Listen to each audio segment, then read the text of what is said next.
One of the most counterintuitive parts of the Christian tradition is its emphasis on progress when it doesn't believe in absolute perfection. Jesus alone is perfect, but we are asked to try and try and try again.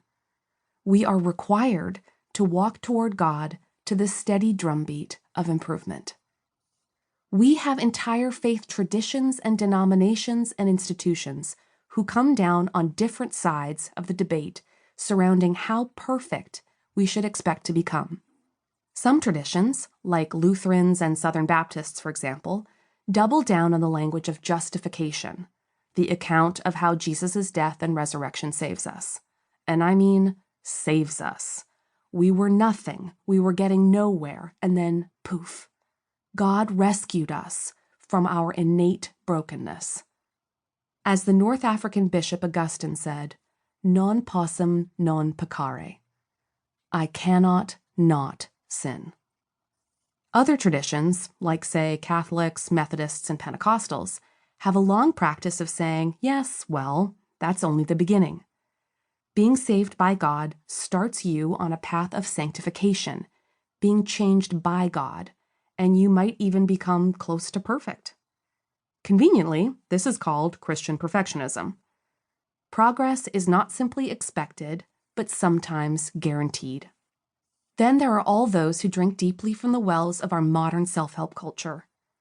They take a very precious truth about faith, that we can grow closer to God and become more fully human, and transform it into a capitalistic imperative.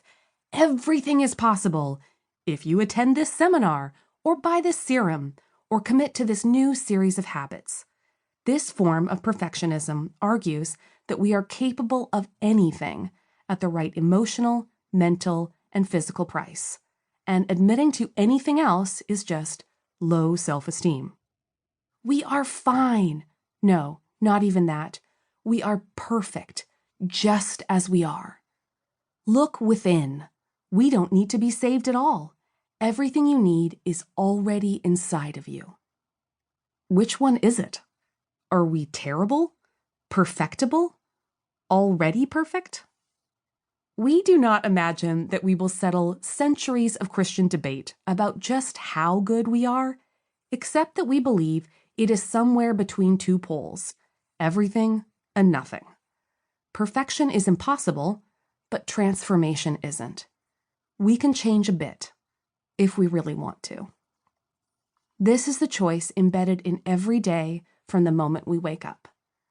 We will have to find enough momentum to reach for a faith that is never perfect, but good enough. Also, dear listener, please know that we have a sense of humor. So we are laughing every time we describe good enough as implying a gentle meh. We love God. We simply know that we will not be joining a monastic order anytime soon, and we'll have to figure out a reasonable spiritual plan given how much Netflix we're watching. What kind of faith is good enough? A good enough faith will establish a sort of rhythm of life to sustain momentum.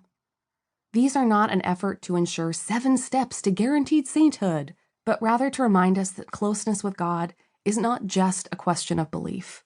It is also in the small actions we can take. A good enough faith is not reaching for the impossible.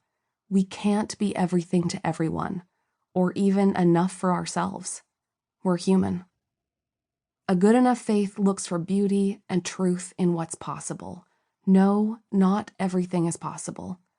But we will hunt for the places where we can find an opportunity for a little more.